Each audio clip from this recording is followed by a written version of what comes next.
오늘 말씀의 제목은 너희 믿음이 어디 있느냐, 이러한 제목으로 함께 은혜를 나누겠습니다. 그리스도인은 종교 생활하는 사람이 아닙니다. 믿음을 가지고 있는 사람입니다. 그 믿음은 구원의 믿음입니다. 성령으로 거듭난 사람, 하나님의 자녀가 된 사람, 영생을 소유한 사람, 이런 사람을 그리스도인이라고 합니다. 그 기준은 다른 데 있지 않고 오직 예수님뿐입니다. 예수님은 제자들뿐 아니라 모든 인생이 이 같은 구원의 믿음을 가지고 살기를 원하십니다. 그리고 그 구원의 믿음을 갖게 하기 위해서 고난을 인생에게 허락하셨음도 우리가 아셔야 합니다. 그래서 오늘은 이 고난을 통해서 주님께서 우리에게 주시는 것이 무엇인가를 말씀드리려고 합니다. 첫째로, 사람이 겪는 고난은 자신을 돌아보는 기회입니다. 하루는 예수님께서 제자들과 함께 배에 오르십니다. 오르셔서 저편으로 건너가자라고 하십니다. 배에 오르시고 행선하자고 하신 분이 예수님이십니다. 제자들도 예수님과 함께 배에 타서 행선을 합니다. 그리고 예수님은 얼마 지나지 않아 주무시고 잠이 드셨습니다. 이런 상황에서 갑자기 광풍이 불기 시작합니다. 물에 광풍이 내리치고 배에는 물이 들어오기 시작합니다. 제자들은 당황합니다. 물이 들어와서 이제 배에 가득한 상황이 되었습니다. 그 제자 중에 몇몇은 어부 출신 아닙니까? 우리가 아는 대로 어부 출신으로서 그 웬만한 광풍은 끄떡없는데 뭐 다 지금 놀라는 거예요. 이런 상황에서 제자들이 할 수 있는 일이라고는 아무것도 없습니다. 뭐 뛰어내린다고 해서 살 수 있겠습니까? 꼼짝없이 배에 갇혀서 발을 동동 구르고 이것을 어떻게 할까? 그런 어려움 가운데 있습니다. 오늘 말씀해 보니까 위태하다라고 했습니다. 위태한 정도가 어느 정도입니까? 죽게 될 정도로 위태하게 된 겁니다. 환경의 힘 앞에서, 이 자연의 힘 앞에서 사람들이 펼칠 수 있는, 대항할 수 있는 힘이 부족합니다. 대항할 수도 없습니다. 자연으로 인해서 겪는 어려움 속에서 사람들은 그저 지켜보고만 있을 뿐입니다. 이런 상황에서 제자들이 무엇을 지금 생각하고 깨달았겠습니까? 현재 겪고 있는, 이 풍랑을 겪고 있는 상황에서는 아무런 생각밖에 없을 것입니다. 어떻게 하면 이 상황을 벗어날까? 그런 생각뿐일 겁니다. 인생에는 누구나가 고난을 겪게 돼 있습니다. 성경에 보면 많은 믿음의 사람들이 고난의 시간이 있었습니다. 요셉을 보십시오. 요셉은 그 평온한 시간을 지내다가 갑자기 형들에 의해서 이스마엘 상들에게 팔려서 애굽에 노예 생활을 하기 시작하지 않습니까? 노예 생활을 하면서 평온한 시간을 보낸 게 아닙니다. 그곳에서 많은 어려움을 겪습니다. 유명을 쓰기도 하고, 그래서 옥에 갇히기도 하고, 억울한 시간을 요셉이 보냅니다. 그 13년의 시간 뒤에 자기가 결백하다는 것들이 다 드러나지 않습니까? 이런 상황에서 요셉이 할 수 있는 게 무엇이겠습니까? 자기 힘으로 할 수 있는 게 아무것도 없는 겁니다. 요셉이 깨달은 것은 한 가지겠죠. 야, 내가 이 정도밖에 안 되는구나. 요셉뿐만 아니라 요셉의 아버지 야곱을 보십시오. 야곱은 애굽왕 바로 앞에 섰을 때 인생을 오랜 시간 동안 살아온 후에 그 앞에서 인생에 대해서 이렇게 말하죠. 내가 험악한 세월을 살아왔습니다. 자기 인생을 돌아보니까 험악한 세월을 살아온 거예요. 그 험악한 세월을 살아오면서 무엇을 겪은 겁니까? 이 인생이 아무것도 아니라는 것을 겪게 된 겁니다. 지금 제자들도 마찬가지예요. 풍랑을 만났습니다. 이 풍랑을 만나면서 이것을 어떻게 할까? 지금까지 경험해보지 못한 거예요. 저와 여러분도 인생에서 고난을 겪을 때 고난에 대한 그 성경적인 바른 이해와 지식이 있어야 됩니다. 그것이 없다면 믿음을 갖는 데 있어서 많은 지장을 받게 됩니다. 믿음이 성숙한 대로 나아갈 수가 없어요. 그냥 고난에 푹 빠져가지고 헤어나오지를 못합니다. 진흙탕에서 나올 수가 없는 거예요. 이 고난 속에서 우리는 주님을 만나야 합니다. 주님께서 인생에게 고난을 허락하신 이유는 다른 데 있는 게 아니라 주님을 만나게 하기 위해서 모든 인생에게 고난을 허락하십니다. 자신의 연약함을 깨닫게 하는 것이죠. 이것을 아주 명확하게 보여주는 그 성경 말씀이 있습니다. 사도 바울이 고린도 교회에 편지하는 내용을 보면 그 고난에 대해서 우리가 어떻게 이해하고 고난에 대해서 어떻게 받아들여야 되는지 사도 바울이 편지에 이렇게 썼어요. 고린도 교인들에게 편지하면서 자기가 많은 고난을 겪었는데 그 고난뿐만 아니라 고난 중에 위로의 하나님을 바울이 만났음을 편지합니다. 우리가 겪는 고난도 크지만 그보다 더 큰 것이 하나님이시고 하나님의 위로가 더 큰 줄 믿습니다. 그런 위로를 겪으면서 그들에게 또 이렇게 이야기합니다. 내가 아시아에서 많은 환난을 당했는데 당신들이 이것을 알지 못하기를 원치 않습니다. 라고 말합니다. 그럼 바울이 아시아에서 얼마나 많은 환난을 당했습니까? 성경에 바울이 이렇게 편지했어요. 힘에 격도록 심한 고난을 당하며 사흘 소망까지 끊어지고 사형 선고를 받은 줄 알았다. 사흘 소망까지 끊어지는 환난. 여러분들은 어떻습니까? 인생을 살면서 사흘 소망까지 끊어지는, 마치 내가 사형 선고 받았다, 그런 환난을 겪어보셨습니까? 그런 분들도 여러 계실 수도 있죠. 바울이 그런 거예요. 그러면서 그 사형 선고를 받은 환난 중에서 바울이 깨달은 게 무엇입니까? 자신의 연약함, 자신이 한없이 연약한 존재임을 사도 바울이 깨달았습니다. 그러면서 그는 그 고린도 교인들에게 이렇게 말합니다.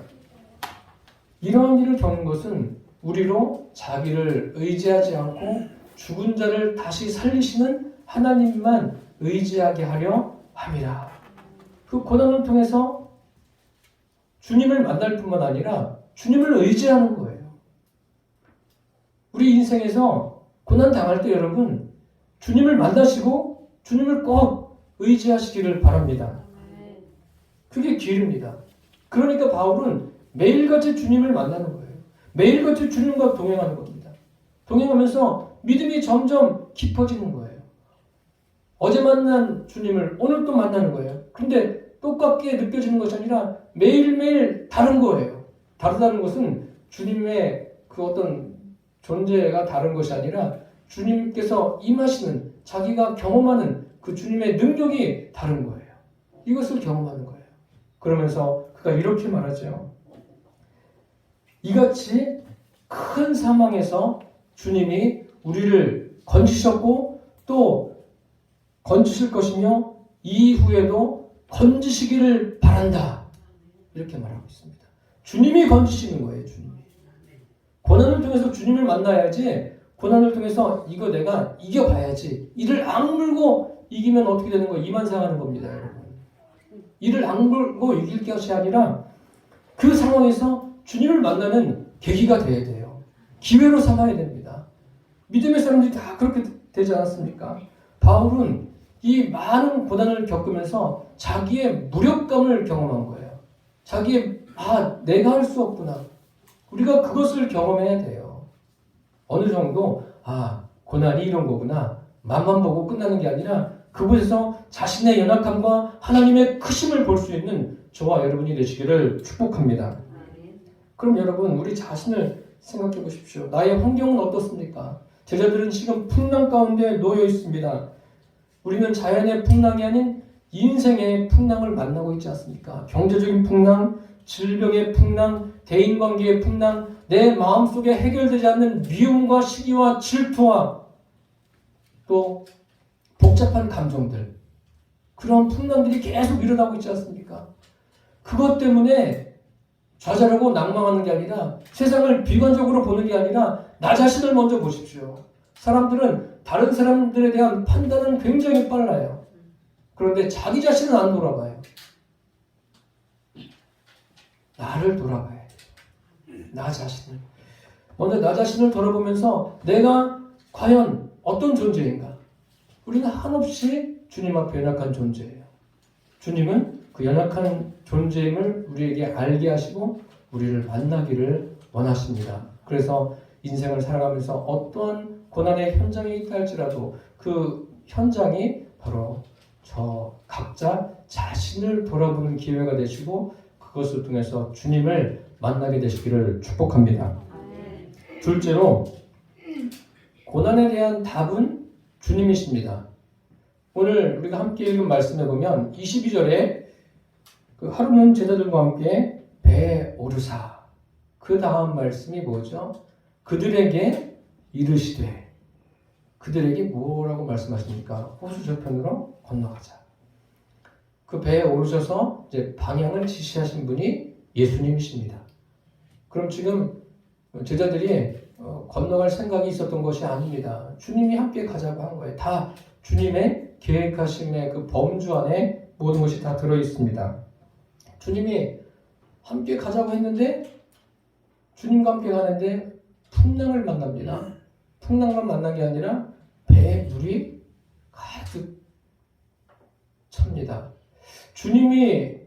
예수님이 누구이십니까? 하나님 아니십니까? 하나님이시면 풍랑이 막 오다가도 확 피해가야 되지 않습니까? 풍랑이 옆에서 막 치고 배만 이렇게 갈 수 있게 돼야 되지 않습니까? 주님이 계심에도 불구하고 그곳에 풍랑이 임하고 배에 물이 가득하게 됩니다. 주님이 계신데도 그런 거예요. 이것은 우리에게 무엇을 말씀하고 있습니까? 인생이 왜 이 세상에 태어나게 하셨는지 지금 제자들은 처음 이런 일을 겪는 겁니다. 주님과 함께 있으면서 이런 일을 겪는데 왜 자기들이 지금 이런 일을 겪는지 모르는 거예요. 주님은 다 이유가 있어서 겪게 하시는 거예요. 인생에서 주님이 왜 고난을 겪게 하실까요? 욥기서에 보면 이런 말씀 있죠. 인생은 고난을 위해서 난다니 불티가 위로 나름 같으니라 라는 말씀이 있습니다. 인생은 고난을 위해서 났습니다. 그래서 인생을 살아가면서 고난을 겪을 때, 크고 작은 고난을 겪을 때, 이것은 내가 겪어야 되는 일이구나. 나에게 있어야 되는 일이구나. 그렇게 받아들일 수 있는 믿음의 사람들이 되기를 바랍니다. 받아들여야 돼요. 이게 나에게 주님이 허락하신 또 다른 종류의 고난이구나. 왜요? 불티가 위로 나르는 것, 불을 다 지펴보지 않으셨습니까? 불티가 어떻게 해요? 위로 날라. 이건 자연적인 그대로의 법칙입니다. 이것은 마찬가지로 고난이 인생에게 있는 것은 주님이 정하신 법칙이에요. 누구도 피할 수 없습니다. 그렇다면 이 고난이 주님이 왜 허락하셨을까? 그것을 자꾸 생각해 보십시오. 그리고 이것을 어떻게 해결할까? 해결할 수 있는 길이 무엇일까? 해결할 수 있는 길은 바로 그 답은 주님이 가지고 계십니다. 주님이 가지고 계시기도 하고 주님이 그 답이 되십니다. 하나님은 우리에게 믿음을 갖게 하시려고 고난을 통과하게 하십니다. 그 고난을 통과할 때 저와 여러분이 믿음으로 잘 통과할 수 있기를 바랍니다. 지금 제자들은 이 풍랑을 통해서 무엇을 그들이 경험하고 있습니까?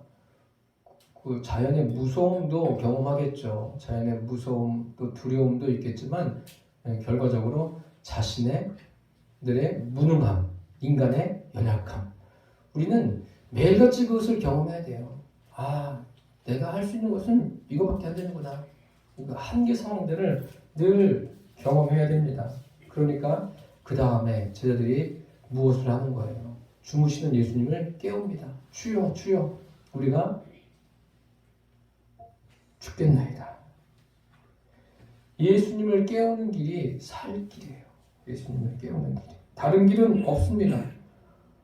인생에서 어떤 상황을 만나든 그 모든 상황에서 답은 멀리 있지 않습니다.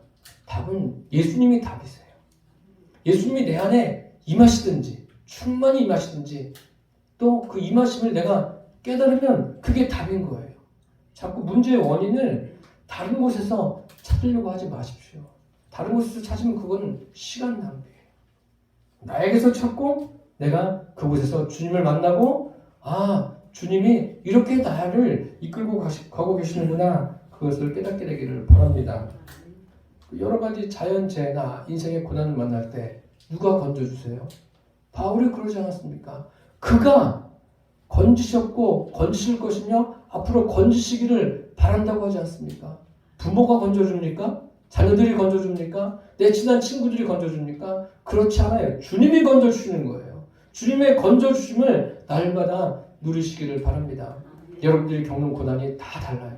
그 고난이 왜 왔나 그거에 대해서 뭐 깊이 골똘히 연구할 필요 없습니다. 물론 생각하면서 주님이 이 고난을 통해서 나에게 원하시는 것이 무엇인가 그런 생각은 해도 좋지만 자꾸 내 안에 부정적인 생각이 들어와서 그것 때문에 내 마음이 상하고 상대방의 마음이 상하고 이런 것은 바람직하지 않습니다. 아니 주님이 원하시지 않으세요.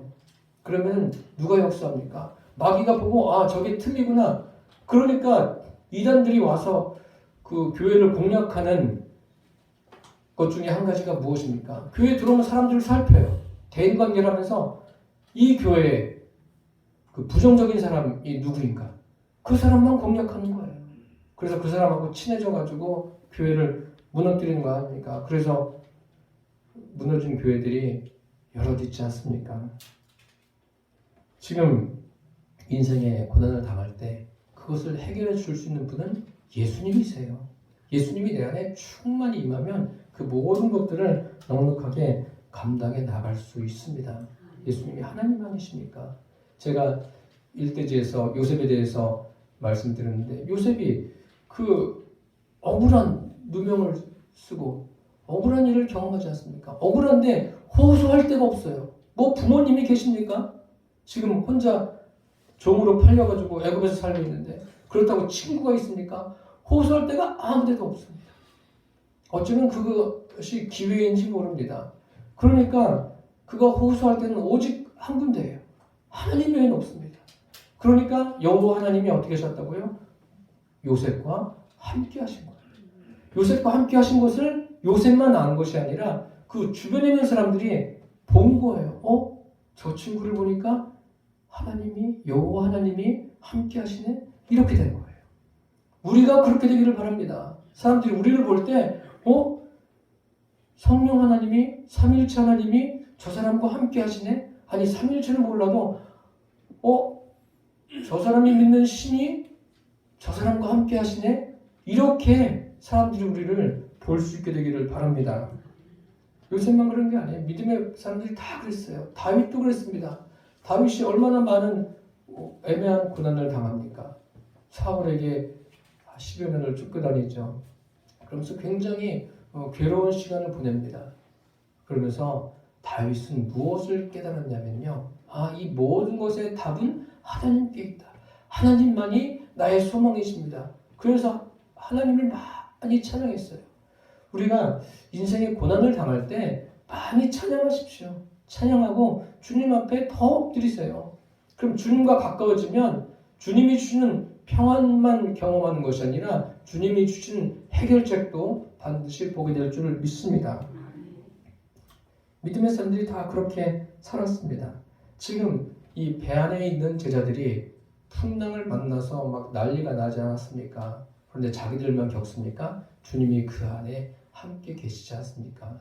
이 배는 마치 무엇과 같으냐면요. 지금 우리 안에 예수님 계신 것과 그것을 보여주고 있는 거예요. 우리 안에 예수님 계셔도 우리가 인생을 살아가면서 고난을 겪지 않습니까? 그러니까 그 고난 앞에 두려워하지 마십시오. 그곳에 주님이 함께 계셔서 주님이 인도에 가세요. 인도에 가시니까 그 고난을 통해서 주님의 그 큰 사랑뿐만 아니라 주님께서 저와 여러분을 어떻게 인도하시고 지도하시고 보호하시고 책임져 주시는지를 경험하게 되기를 축복합니다. 우리가 21일간 다니엘 기도를 했는데 다니엘 기도에 그 강사분들이 나와서 하시는 말씀 혹시 들어본 분들 계십니까? 제가 들으면서 무엇을 깨달았냐면 고난보다 더 크신 하나님을 그들이 만났구나.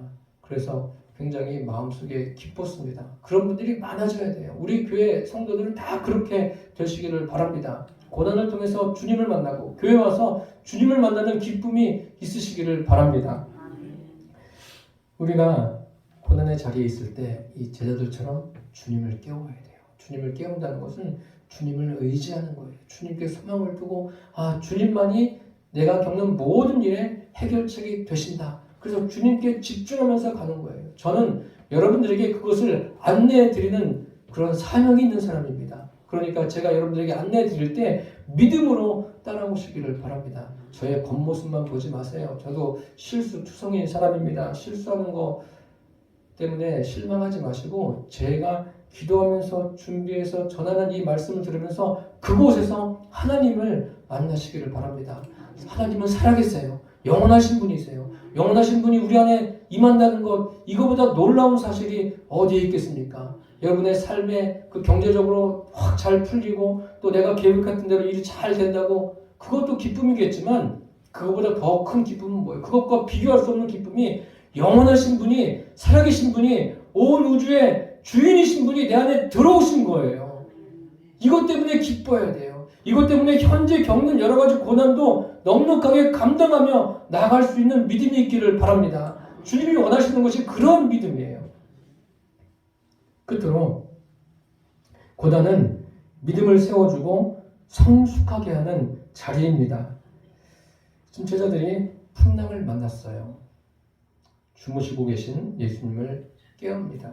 물론 그 전에 자기들이 할 수 있는 어떤 그 방법들을 다 동원해서 해결해 보려고 했겠죠. 근데 역부족이죠. 할 수가 없는 거예요. 그러다가 예수님을 깨웁니다.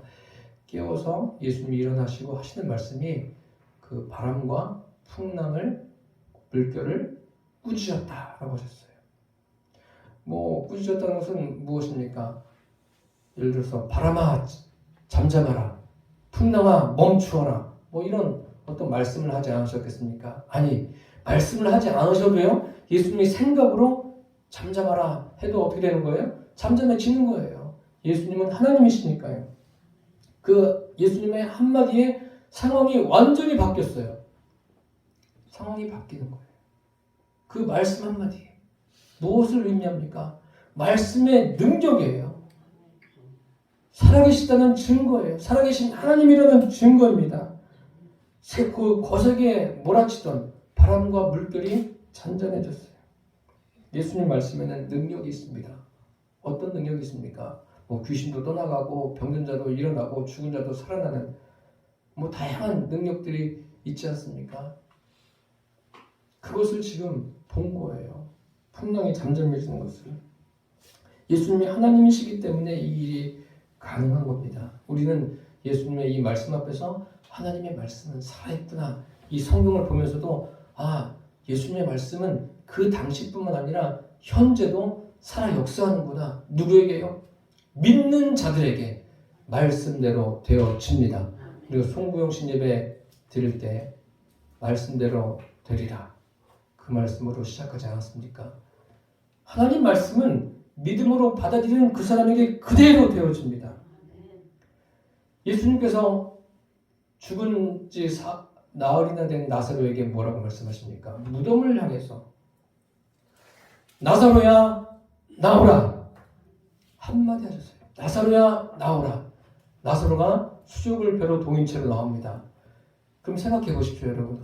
주님 말씀이 이루어졌구나. 이것도 생각하기도 좋지만 죽은 지 나흘 됐어요. 썩어서 냄새가 나는 거 아니에요. 그럼 몸의 모든 기능이 망가진 정도가 아니라 이제 몸에 어떤 기능도 할 수 없는 거예요. 그런데 그 말씀 한마디에 모든 기능이 다 회복됐어요. 심장도 뛰어요. 혈액이 온몸을 돕니다. 온몸이 따뜻해졌어요. 그 썩어서 냄새나는 게 다 없어진 거예요. 썩어 있으니까 온갖 그곳에 뭐가 있겠어요. 안 좋은 세균들도 다 있는 거 아니에요. 그런데 그 말씀 한마디에 완전하게 됐어요. 하나님의 말씀은 이러한 능력이 있습니다. 말씀이 임하면 그 삶의 질서가 잡히는 거예요. 말씀이 임하면 내 마음의 질서가 잡힙니다. 인생을 살면서 중요한 것 중에 하나가 내면의 질서가 잘 돼 있어야 돼요. 마음이 잘 돼 있어야 돼요. 마음이 잘 돼 있지 않으면 참 고통스러운 일이 많습니다. 여러분 인생 살아보셔서 알지 않습니까? 그래서 하나님 말씀으로 내면의 질서가 잘 잡히게 되기를 바랍니다. 그러시면서 예수님이 제자들에게 이렇게 말씀하시죠. 너희 믿음이 어디에 있느냐? 한번 따라서 해보십시오. 너희 믿음이 어디 있느냐? 그러면 제가 묻겠습니다. 여러분의 믿음은 어디 있으세요? 예수님이 지금 그들의 믿음이 어디 있는지 몰라서 물으셨겠습니까? 알고 계십니다. 알고 계시는데 지금 책망하고 계십니다. 지금까지 제자들은 예수님이 하시는 다양한 일들을 경험했어요. 예수님이 그런 일들을 보여주신 목적은 다른 데 있는 것이 아니라 그들에게 믿음을 갖게 하기 위해서. 어떤 믿음이요? 예수님이 원하시는 대로의 믿음을 갖게 하기 위해서 여러 가지 일들을 보여주셨어요. 그러면서 지금 믿음에 대해서 물으십니다. 인생을 살면서 가장 중요한 게 주님을 누구로 믿고 사느냐, 이것이 중요합니다. 그리스도인에게는요, 예수 믿지 않는 사람보다 더 큰 고난이 있다는 것을 아셔야 합니다. 그 고난 때문에 때로는 우리도 힘들죠. 사람이니까요. 힘들지만 그 다 이유가 있어요. 그리고 고난이 고난으로 끝나지 않습니다. 고난을 통해서 주님의 위로가 더 크고 주님의 역사하심이 더 크고 주님의 살아계심을 보여주는 그 능력이 더 크다는 사실을 우리가 반드시 보게 될 줄을 믿습니다. 사도 바울이 그것을 경험한 것 아닙니까? 사도 바울이 예수님 만나기 전에 그렇게 큰 고난이 있었습니까? 평범하게 살았어요. 평범하고 많은 사람들에게 존경받고 살았는데 예수님 만난 다음에는 우리가 성경을 읽어보시면 아시겠지만 고난이 끊이질 않아요. 그럼 사도 바울이 그 고난만 쳐다봤다면, 고난만 보고 이게 뭐야? 그 낙심하고 절망하고 늘 우울한 가운데 살았을 겁니다. 그런데 바울은 우울하게 살지 않았어요. 고난을 당하면 당할수록 그 마음엔 더 큰 기쁨이 있었어요. 그리고 고난을 당하면 당할수록 인생에 대한 더 큰 자신감이 생겼어요. 그게 자기의 노력으로 된 게 아니라 더 큰 주님을 보는 거예요. 이 고난보다 더 큰 주님, 고난보다 더 큰 능력을 가진 주님이 그 안에 임해 있는 거예요. 그가 자기의 그 육체의 가시를 가지고 주님 앞에 기도했을 때도 내 은혜가 내게 족하다. 주님이 그렇게 알게 하시니까 그 육신의 가시를 가지고도 즐거워하면서 더 주님께 가까이 다가가고 있지 않습니까? 오히려 고난을 통해서 주님의 능력을 경험한 사람, 믿음이 성숙해지고 깊어진 사람이 사도 바울입니다. 요즘 월드컵 하고 있지 않습니까? 그런데 해설자들이 그런 말 많이 합니다. 특히 우리나라 경기할 때 보니까 빌드업을 해야 된다. 그게 뭐냐면 하나하나의 그 과정이 모여서 어떤 좋은 결과물을 만들어낼 수 있는 그런 의미를 가지고 있습니다. 우리는 그 신앙의 그 빌드업을 잘 하셔야 돼요. 하나하나 겪는 고난들이 무의미한 것이 아니라 그 고난을 겪으면서 우리의 믿음이 더 성숙한 대로 주님께 가까이 나아갈 수 있게 되기를 바랍니다. 그 주님이 원하시는 거예요. 오늘 본문을 자세히 보십시오. 너희 믿음이 어디 있느냐? 이것은 주님이 무엇을 묻는 거냐면 너희 믿음의 상태가 어떠하냐? 너희가 지금 무엇을 믿고 있느냐? 무엇에 지금 집중하고 있느냐라고 묻는 거예요. 너희 믿음의 대상이 무엇이냐는 거예요. 우리 믿음의 대상이 무엇입니까? 내 믿음의 대상이 무엇인지 나에게 한번 물어보십시오. 내가 왜 지금 이 교회에 나와 앉아있는지 나에게 물어보십시오. 내가 무엇을 믿고 있는지. 믿음의 대상이 무엇이냐. 지금 이 제자들의 믿음의 대상이 뭐예요? 예수님이 지금 그 바람과 바다를 잠잠하게 하지 않으셨습니까? 그 전에 막 풍랑이 이럴 때 그들이 보고 있는 게 뭐예요? 풍랑만 보고 있는 거예요. 풍랑만. 그 배에 물이 넘치는 것만 보고 있는 거, 그 환경만. 여러분, 우리가 고난을 겪을 때 그 환경을 보고 환경에 깊이 빠지지 마십시오. 주님, 이 환경 속에서 내가 어떻게 해야 됩니까? 주님 내가 어떻게 하기를 원하십니까? 라고 주님께 묻고 그 환경 속에서 주님의 능력을 경험하게 되기를 바랍니다. 그 환경만 관심 갖지 마세요. 우리 믿음이 어디에 있어요? 믿음의 대상이 누구예요? 돈입니까? 건강입니까? 어떤 권력입니까? 내 삶이 술술 풀리는 그게 내 믿음의 대상입니까? 그건 믿음의 대상이 될 수가 없습니다. 대상이 아닙니다. 그 믿음의 본질도 아닙니다. 예수님이 지금 너희 믿음이 어디 있느냐? 이건 뭐냐면요. 왜 그런데 믿음을 두고 있느냐라는 거예요. 너희들은 뭐라는 거예요? 오직 예수님께만 집중하는 거예요. 오직 예수님이에요. 오직 예수님. 그리고 제자들이 뭐라고 그래요? 잔잔해지니까 야 이제 살았다. 살만하니까 뭐라고 그럽니까? 그가 누구이기에 바람과 물을 명함에 순종하는가? 그가 누구이기에? 예수님이 누구인지 아는 거예요? 모르는 거예요? 예수님을 지금 껍데기만 보고 있는 거예요. 겉모양만 보고 있는 거예요. 여러분 예수님 겉만 보지 마세요. 예수님 어떤 능력을 행해가지고 문제만 해결해주는 그런 분이 아니십니다. 우리는 예수님의 그 깊숙한 것을 볼 수 있는 눈이 열려지기를 바랍니다. 교회에 나오셔서 그렇게 돼야 돼요. 다 여러분들이 알고 계신 일인데 구소련, 러시아가 지금도 막 땅을 치는 게 뭡니까? 알래스카를 판 것 때문에 땅을 치지 않습니까? 그게 언제 있었던 일입니까? 아주 오래전이죠. 1867년도에 러시아가 구소련이 미국에게 그 알래스카를 팔지 않습니까? 그 당시 돈으로 720만 달러. 지금으로 환산하면 그게 한 2조 정도 됩니다. 그 경기도 예산이 1년 예산이 2022년도 33조 6천억 원 정도 되지 않습니까? 한 달 쓸 예산도 안 돼요. 그것에 그 가격에 판 거예요. 그러니까 팔았을 때 어떤 일이 생겼습니까? 러시아도 그 당시에 잘 몰랐는데 30년 후에 그 육홍강 기슭에서 뭐가 나와요? 금광이 발견되지 않습니까? 그래 얼마나 괴로웠겠어요. 그런데 그것을 살 당시 미국에서도 난리가 난 거예요. 왜 그 쓸모없는 땅을 샀느냐. 그리고 1950년도에 어떤 일이 일어납니까? 그곳에서 유전이 발견돼요. 무엇을 제가 말씀드리려고 하냐면요.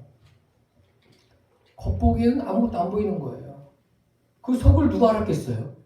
거기에 금광이 있는지 유전이 묻어 있는지 누가 알겠어요? 아무도 모르는 거예요.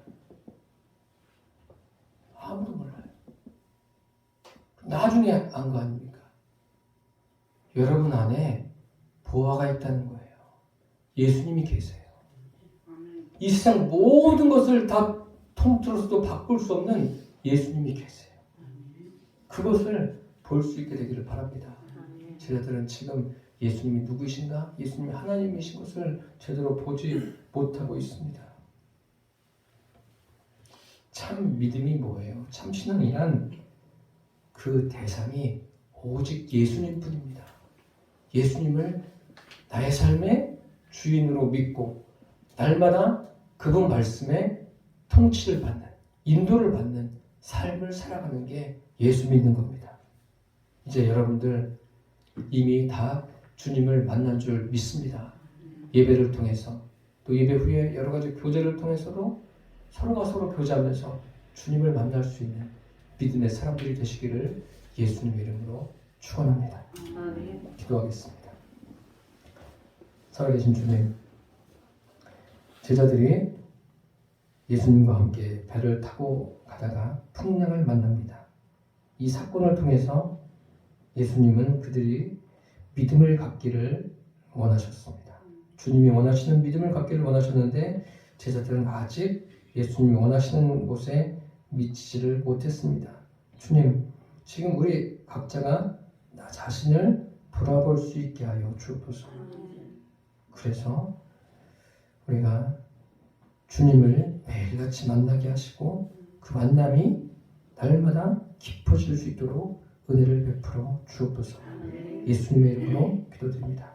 아멘.